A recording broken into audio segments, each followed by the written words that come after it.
Welcome back to Celebrity Catwalk. I'm Stephanie Matera, your resident lifestyle correspondent at Celebrity Catwalk. And today I have Vivace Max Victor with me. She's here to share her interesting path of life story and how you can develop your inner self-confidence. Thank you for being here, Vivace. Thank you for having me, Stephanie. So you have an amazing story. You're born to Iranian parents. Yes. But you have Jewish heritage. Yes. And you came to the United States as a young child, and you had a lot of transformative experiences, which I think really helped bring you into the woman you are now and to be an amazing life coach. Thank you. You're welcome. So can you share with our viewers some of those stories or those moments that really helped shape who you are today? Oh, absolutely. As you mentioned, I was born in Iran. So I lived in Iran during the Iran-Iraq War. Wow. And after the war broke out in the Islamic Revolution, they segregated our schools. So I went to an all-girls school, and in our school, the girls would pray every day. And I was the only Jewish kid in class. And I would get on the mat with them, and I knew the prayers because I would do it with them. And I would say, Bismillah ar-Rahman ar-Rahim, and probably it would freak out your Jewish viewers, but I felt that it was the same God. And I felt that that God spoke any language, so it didn't matter which language I used. Eventually, we left Iran because of the war and also because my mom came down with kidney failure.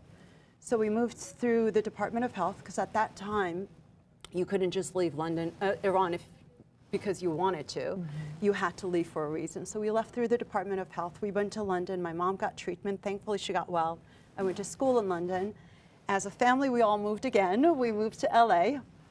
We stayed there overnight. And in the morning, my parents had a fight. My father was extremely abusive all the time. So in the morning, he beat her up again, and he said what he always said, which was, if you don't like it, get out. And on this day, she accepted. And so he asked us, my brothers and I, who wanted to leave with her. He said, whoever leaves with her gets nothing, and whoever stays with me gets everything. So I packed a little bag, and I was crying. My mom was hysterically crying, because of course, after all the upheaval, and my mom and I walked out of the hotel, and we were virtually homeless. We had nowhere to go. He controlled the money, and so he had given me $100 or something equivalent to that, saying it was my savings. So we just walked down the street. We're staying at the Century Wilshire Hotel. We walked to the hotel next door, walked to the back. It was a Holiday Inn. I think it was a Holiday Inn. We walked to the back of the hotel, and a man literally, we were standing at the phone crying, and a man gave us a dime. It was a dime back then to make a phone call, So my mom called her relatives. They came, they picked us up. We stayed with these relatives for 2 weeks. Stayed with another set of relatives of my mom's for 2 weeks, and then still had nowhere to go. So we flew back, my mom and I flew to New York and lived with my uncle. And the entire time growing up, I didn't know my mom's relatives because we weren't allowed to see them. Yeah. He was very controlling. So I lived with my uncle in Queens. I went to high school in Queens. I went to junior high school in Queens, high school in Queens. And then I continued. And how this has been really, really helpful is that every client who comes to me when they're struggling or they're going through some sort of change or they have some sort of dissatisfaction in their life or emotional turbulence. And it's helpful to share the story of transformation. And no matter what has happened to you, you have the power to overcome it and to determine your destiny and stay fierce regardless. Well, I think that's an amazing story. And I think that your path of life story is important for people to understand, because when you're going to a life coach, we both know this. Yes. It's because you're not exactly where you want to be. You may have attained some of your life goals. Maybe there's parts of your life that are satisfying, but you might not be living that self-actualized life that I think is so important. So how do you help your clients hone in on who they really are and what their dreams are and their ultimate destiny is? I think there's one word that answers that, and that one word is intuition. Having keen intuition to be able to spot for each particular client where they're stuck and what they truly want, and helping them to identify what their truth is and admit their truth, and then have the courage to live their truth. And that honestly, fierce self-confidence is know your truth and live your truth. And a lot of people are so afraid to fully embody and be present to all aspects, their beautiful aspects and their shadow aspects. And to have guilt and shame about certain aspects won't allow you to be fully fulfilled and actualized. It's so true. Yeah. And in today's world, I feel that a lot of people do hide a lot of the issues. Mental illness is one of them, depression. There's a lot of stigma in our society if you're different in any way, any capacity. So for giving those individuals their power back is basically, I feel like, what you're giving them. Well, yeah, because I was coming from the hostile environment that I grew up in. I was always afraid.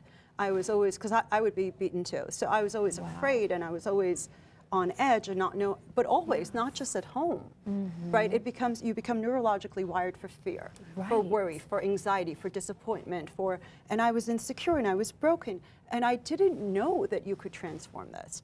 Wow. And having come from a medical background, right? So I learned the concepts of neuroplasticity, that the brain can rewire itself.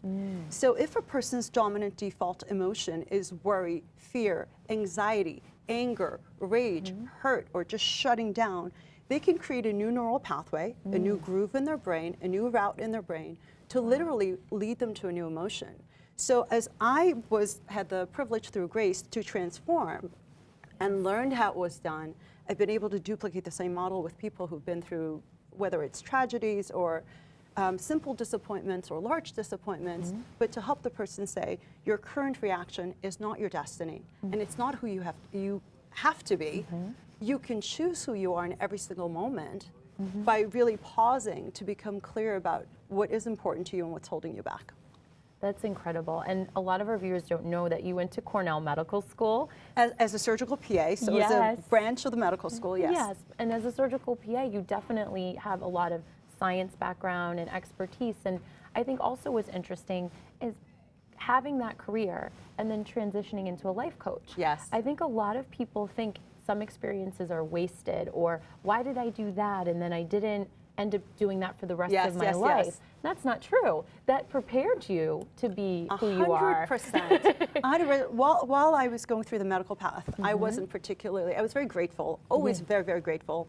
And just shout out to the surgical PA program at Cornell. It's the best program. So it was a phenomenal opportunity for growth and learning and becoming who I am. And I think the path of life is a becoming. It's a revealing. It's a revelation. And it can't be revealed if you're sitting at the home in your apartment just crying. Do something, do whatever you're provoked to do, that at least a part of you is called to. And if a part of you is awakened, it's much more likely that another part will become awakened. And had I not gone through the medical path, and specifically through the training at Cornell, I would 100% not be doing what I'm doing, definitely not in the way that I'm doing it, and with as much fulfillment and joy. I love hearing that. And you talked about intuition, so how do you help your clients tap into intuition? Because a lot of people, with all the noise that we have in this world, they don't really listen to their inner voice or to another higher power, if you believe in that. So I'm curious how you help them hone in on intuition. Well, what I do is I actually ask them to present what they're feeling. So they'll present the story of what they're going through. And I use my intuition to figure out where they're stuck and how they can reframe that story that has so much power over them into another way that they now have power over the story. And as they learn to do this over and over again, and they start to trust in themselves, their intuition naturally blossoms. And most of my clients say, you know, in my gut I knew, deep down I knew, there was a little voice that told me, I just didn't listen to it. And it's to really allow a person to super focus on that still small voice that always knows the truth for us and what's right for us and what's wrong for us. Thank you, Vivace, for being here with us today. Thank you for having me. Oh, it's amazing. If our viewers would like to learn more about Vivace Max Victor and Fierce Self-Confidence, where should they go? Go to fierceselfconfidence.com. Thank you for being here. Thank you so much for having me. Thank you. Welcome back to Celebrity Catwalk. I'm Stephanie Matera. And you know that we love dogs here at Celebrity Catwalk. And there are dogs in Thailand right now that are facing the illegal dog meat trade. And so I've invited someone from the Soy Dog Foundation based in Thailand to come here and speak to us and share with us the plight of these animals and how we can help them. Thank you for being with me, Christy Baker.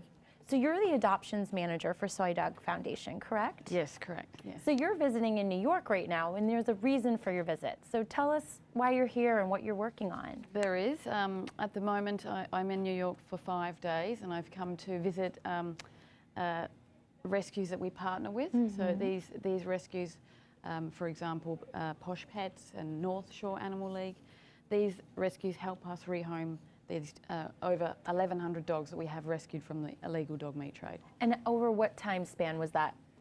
1,100 dogs were saved over how many years?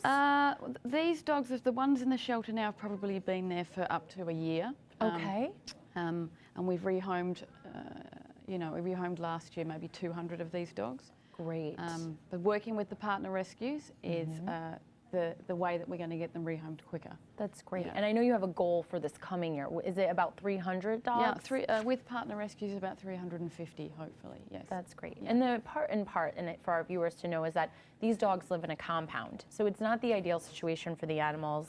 They're not being socialized, but it's better than obviously being the victim of the dog meat trade. Exactly. I mean, these dogs, the dogs that are, do get smuggled across, the Thailand border to countries like Vietnam and Laos. I mean, the way these dogs are butchered to be eaten is very cruel. It's not good at all. Exactly. And so they're smuggled and they're often stolen, correct? So these could be people's pets. Yes, many of them are people's pets. I go to this shelter every month to choose dogs for adoption, and you can tell by the temperament and the dogs, many of them have definitely had owners. They run up to you, they jump on you, they're so happy to see you. Yeah. They act like a normal dog. I had the good fortune of meeting some of your rescues when you were here over the summer visiting and with Posh Pets. And those dogs were so well socialized. I could tell they had been someone's animal before and they had been a family pet. So that would be just a pet parent's worst nightmare. And tell us, what are you doing to combat the illegal dog trade? Because rescuing is one portion of it, but also it's changing people's behaviors. And how are you educating people or stopping this illegal smuggling of dogs? Correct. Well, when Soy Dog first became involved with the illegal dog meat trade, there were over 500,000 dogs being smuggled across the borders. Wow. Now the figures are in the thousands, so it's dropped significantly. How Soy Dog has worked with the government in Thailand and also now into Vietnam is we're educating, the public and the government on the health risks of eating dog meat. Unlike the livestock industry, which is, controlled and there's, an authority to look after that, dogs, there is no such thing for them. So, the dogs can be killed in any way that they like because there's no control over that. And this is the main issue, is the way that the dogs are killed for this trade. The Vietnamese believe that the worse, the more torturous the way the dog is killed, the more tender the meat is and the better it tastes. That's very hard for me to hear. That's astonishing. So I'm very thankful that people like you are dedicating your life to this good work. And so you come here several times a year now? Yes, I do, yeah. I come to New York every 3 or 4 months to meet new rescues. Great. So I just met a new one today and in Hicksville in Long Island. So, nice. Yeah, and it's great to sit down and meet these rescues. I go and visit their, if they've got a facility, I go visit their facility. So it's something that we will continue to do. And what is the number of partner organizations up to now? That's actually a good question. I would say we're probably at about 15. After this trip, probably be up at about 20. That's great. So you really are tracking to hit that 300 dogs saved in this coming year. Yeah, definitely. Well, 3 to 350. I mean, we also have individual adoptions as well, so that would account for the actual goal is 500 dogs this year. So I was lucky enough to see some of the videos. So we've talked about the very sad side of your work, but there's a really happy part too. And so talk about Thunder and some of these other dogs that you've chronicled their rescue and their rebirth, if you will, into a new and deserved good life. Yeah, we have many good news stories. This is what we like to call them. With dogs, we had one dog, Rocky. His jaw was broken. Yes. And we can only assume that because he was crushed into these cages, But the images of the crates, I can't even look at them. I did look at your website. It was very hard to see. I can't believe how many dogs they fit in one crate. I mean, that was the old way they used to smuggle the dogs, but now they don't do that anymore. They can't because it's too obvious, and because the Thai government and the Vietnamese authorities now are working with us. They don't smuggle them across like that anymore. The 2 ways that they do it now is they either slaughter the dogs in Thailand, and they do this in backyard people's backyards or in hidden sheds. They slaughter them and put the meat into boxes and ship it across that way, smuggle it across that way. Or they use smaller trucks and they have a false bottom and they cram the dogs underneath the false bottom in sacks and just have their heads sticking out so they can't move and put them all in there. So we actually had one dog, we had an interception last year and she was the only surviving dog. All the dogs on top of her had died, had suffocated or died, and she was the only one that was alive. And now she's adopted, living in the UK. She's living in the UK? Her name is Boon Chuai, which means good luck in Thai. That's beautiful. So if people want to volunteer with the Soy Dog Foundation, if they want to, say they work with a rescue or shelter, or they're the head of one, and how do they get involved and become a partner organization? Well, they should contact me. Okay, Christy Baker. Yeah. So my contact me. You can go onto the website. Yes. And we have our contact details on there. The website's www.soydog.org. Soy, as in SOIDOG. Yes. Soy actually means street in Thai. Oh, okay. That's why it's So Soy that's the Dog. origin of the name. So it's soydog.org. Yeah. Great. I really hope people will take a vested interest in this plight of these beautiful animals. Thank you. And thank you I for hope so. being the person that you are and for being part of the solution. Thank you for having me on the show. My pleasure.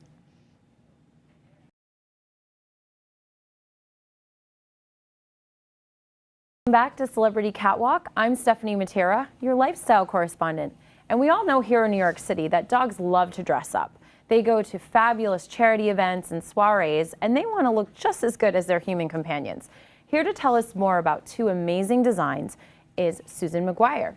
She partners with Val Sorensen, and they both have their own businesses. One is Maison des Wouf, and one is Domestic Dogdess. Thank you for being here with us. Thank you for having me. Great. So I wanted to hear about what got you inspired to start creating this beautiful headwear line for animals. Well, a couple of years ago, we adopted our beautiful Babette. She actually came from a pug rescue. And what was interesting about her is we had all these glorious names picked out for her. Aw. But when the wonderful trucker who brought her off the truck gave her to us, he says, "She likes to cuddle." And we knew that she liked to flirt, so she was named Babette. And so she had this beautiful top knot, and I was looking for items for her.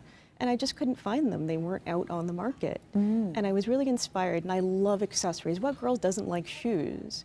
And my favorite was Louboutin. So I wanted to make lines that she would wear that could be her Louboutins. So I have a whole collection of things so she could actually strut her stuff. That's beautiful. So we're going to start over here in front of me, which I'm really excited about. So over here we have beautiful pieces. Some of them with feathers, some of them have velvet. So how do you choose your fabrications and how do you choose your stones? You know, sometimes I'm inspired by what I see. So some of the things are vintage. For example, the black velvet is a French black velvet that's vintage. Oh, wow. And so I really wanted to set that off. So I picked a Swarovski piece so it would just sparkle and shine. And so that's sort of the little black bow that a dog needs. Other things are silk. So if there's a silk piece, then I pick something that would go with that. Or for example, there's a polka dot bow that's over there that is actually a vintage piece as well. Wow. And so that was very whimsical. So I decided to make a whole flower line as a side bow line for it. Beautiful.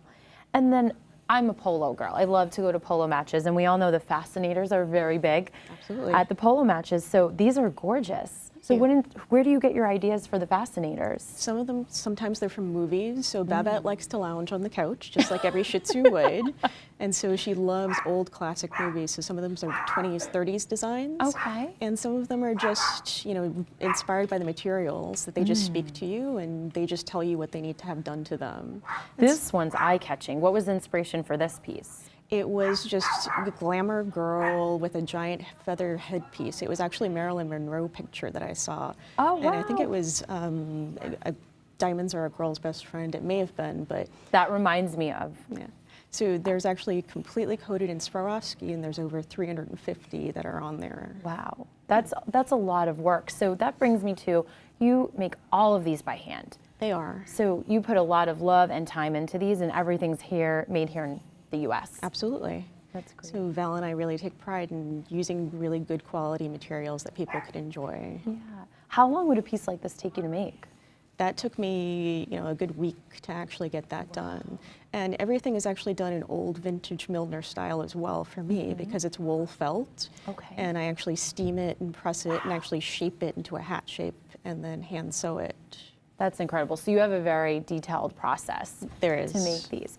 And so the retail value is going to vary based on the item. So Exactly. this one that took you a week to make with over 350 encrusted stones Swarovski, how much would this retail for? $89. Wow, that's beautiful. But And there's- then you have others too, like the smaller pieces here with the silk. So the silk piece is also something that might be around $30. However, there's other price points as well because a girl needs a fascinator for every day as well. So the leopard piece that's right Yes. next to the gold fascinator to your left, that bow is a soiree bow, so that might be an everyday piece. And there's a pink leopard one that's hand printed right next to the Swarovski piece. That is a very reasonable price point that Babette loves to strut on her walk almost every day. So she struts. Yeah, exactly. She's definitely a strutter. Absolutely. And this one is, I think, 18, right? Yeah, so this is only 18. And this is cute for Valentine's Day. That's Absolutely. very cute. And a girl wants to change things up. The girls have different moods. So one day it may be a fascinator, one day it may be feathers, and one day it may be there's a little skull bow. So, girls have a tough girl day. And you also do custom. Of So course. if you wanted something very specific, because here in New York we have tons of events, some of them are thematic, so you might want to, for Paws in the City, have a certain look or a different charity event. So if someone wanted to have one custom designed by you, you could. Absolutely. And we enjoy that. Val and I both enjoy doing custom pieces, and we work together on making them go together. Yeah. And, every pup wants to be unique, so nobody wants to have the same fascinator as somebody else. So That's very true. Yeah. Well, that leads me to Val Sorensen. So she's of Domestic Dogdess, and we have these beautiful pieces here. So the headpiece is yours, Yes. but the necklace is hers, and all of the pieces in front of you are her designs. And she's a very, very talented lady. She used to be a jeweler for humans and then switched over and she has many, many talents, but switched over and is making them for pets. And this piece is really quite lovely. This was just shown on at the New York Fashion Pet Show. Yes, that It we went just down the had runway, during yes. New York Fashion Week, the New York Fashion Week for pets. And it shows you that you don't have to be limited to just a necklace, that you can wear a wonderful body piece. And it's great for pets because when it's hot, you don't always want to put a dress That's a good point. on a dog. Sometimes the clothing can be a lot with the layers, Exactly. and dogs get hot fast. Exactly. So that's beautiful, and almost to celebrate more the natural beauty of the dog as well, and just let Exactly. the jewels and kind of enhance the dog. Exactly. And her pieces are human grade quality. They I are. have seen them in person. I've seen them in photographs. Her work is stunning. It makes me think of, she's like the Harry Winston for dogs. That's how I feel. She absolutely is. And she's always innovating. There's Yeah. all sorts of lovely things that she's been doing. These are wonderful new things that she's doing is ear jewels. Oh, And they're wow. actually done with magnets. So they don't hurt. Exactly. So they're safe, they're friendly, Yeah. and it's not just for pups because a lot of times we think we have to clip it on there. But so kittens can wear this. I've had orders Oh, from cute. bunnies. So Bunnies? I know, yep. Oh, I love that. So these are fabulous new thing that she's doing, and also bracelets. So we don't have to be necessarily limited to a necklace or something. And there's else. stretch in those. There's stretch in there, and Yeah. it's also custom that we want to make sure it's safe for our For pets. all dogs. Exactly. Right. So if you have a larger dog, make sure you talk to Val Exactly. and you have something custom made, and she can work that out for you, as well as for the girth of the neck. A necklace or a bodice piece Exactly. like this That's would have very to be important. different. Absolutely. So do you know what her retail prices are generally? I think there's a broad range that happens. So there may Mm-hmm. be something that is a $30 range up to probably a $90 or $100. That's beautiful. And everybody can pick their price point. And she loves doing things in actual pearls, other things. Yes. So you choose the material, and that determines the price point. That's great. So you can work with the designer, get something very custom made. Exactly. These are beautiful pieces, and I think our viewers would love to learn more. So where should they go visit your website? They can go to maisondewolf.com, or they can see both of our Etsy pages. Oh, great. And so domesticdogdess.com, as well as Domestic Dogdess on Etsy. Thank you for being here today. Thank you for having me.